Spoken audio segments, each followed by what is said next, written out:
A mí me gusta mucho el cine que se confunde con la vida. Eh, citando a ay, Oscar Ruiz Navia, que una vez tomé un taller con él así se llamaba, el cine que se confunde con la vida, eh,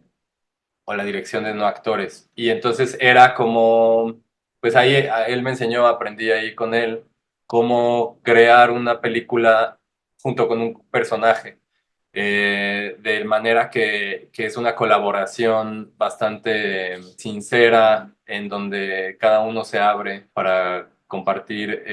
cosas, ¿no? Se fue desarrollando, pero al principio era una página, luego fueron 20, al final terminaron siendo como 40 páginas de guión en donde íbamos alimentando pues a los personajes con cosas que nos habían contado, con sueños recurrentes que tenían, con reflexiones. Muchas veces era simplemente platicar con ellos y ponerles un micrófono y esperar que dijeran algo interesante, que luego al escuchar esos audios decíamos, ah, esto está interesante, esto lo podemos poner, esto se relaciona con estas otras cosas. Entonces, obviamente con su consentimiento fuimos construyendo a los personajes. Entonces, pues digamos que fueron pocas las escenas en donde los pusimos a actuar. Trabajar con Paquito es lo más sencillo del mundo porque es un genio y te propone y te dice por aquí, por acá. Y además es una persona súper humilde, muy generosa. Solo le tocó trabajar con Salvador, entonces lo abrazó, lo estuvo acompañando durante el proceso, convivieron ahí en algún festival. Fue muy bonito también ese proceso con Paquito. Como que desde el comienzo de que empecé a hacer cine, o sea, pues me gusta mucho como observar a la gente y de repente decir, ah, pues me gustaría hacer una película contigo y combinar a esa persona con otra que sí sea actriz y que entonces tengan como una dinámica interesante, que no esté basada en, pues esto, en el aprendizaje de los diálogos, en el ensayo, en tal, que tampoco estoy en contra de eso, pero esta película no iba hacia con esos objetivos, pues era un poquito más como documental, tratando de hacer una ficción de lo documental, ¿no? De la realidad.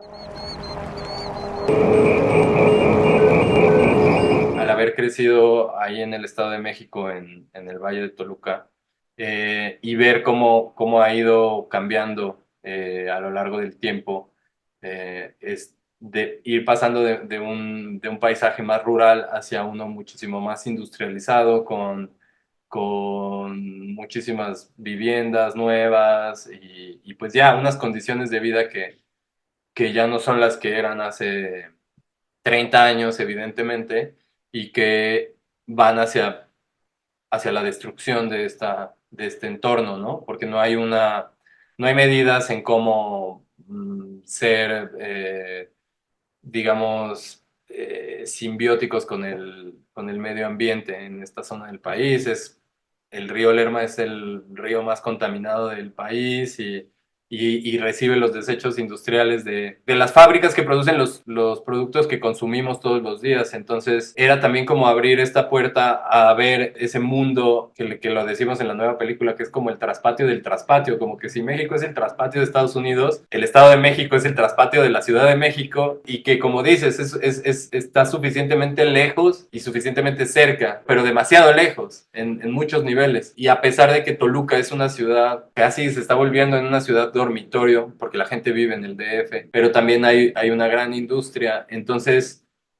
pues todas esas dinámicas, cómo afectan a la juventud también y cómo afectan a una persona que se está desarrollando y que voltea y no ve perspectiva y dice, bueno, yo hacia dónde me quiero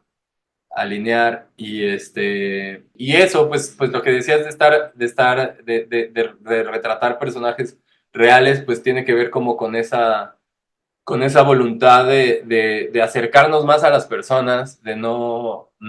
proponer con nuestras cabezas de guionistas que muchas veces están muy alejadas a la realidad, lo que va a ser retratado como real, sino quizás ir y acercarnos un poquito más a las fuentes y escuchar esas voces que sí nos están enseñando qué es lo que se siente ser una persona joven,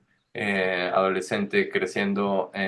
bueno, esta película la filmamos en el 2010, entre el 2018 y 2020, o en el 2023, que pues cada año también nosotros, entre que nos alejamos más de la juventud y nos parece más interesante también porque pues estamos, pues es la generación que viene y es la generación que esperemos que venga a proponer cosas distintas, ¿no? Nosotros estamos ahí como tratando de hacer una crítica, tratando de abrir los ojos, me refiero a nuestra generación, tratando de entender como estas nuevas dinámicas, por ejemplo, que suceden después del COVID o etcétera, eh, que nos están tocando y que son como, bueno, ¿y qué vamos a hacer? Y entonces, como que a mí me interesa mucho dialogar con la generación, con las generaciones de abajo y aprender mutuamente de ellos, ¿no?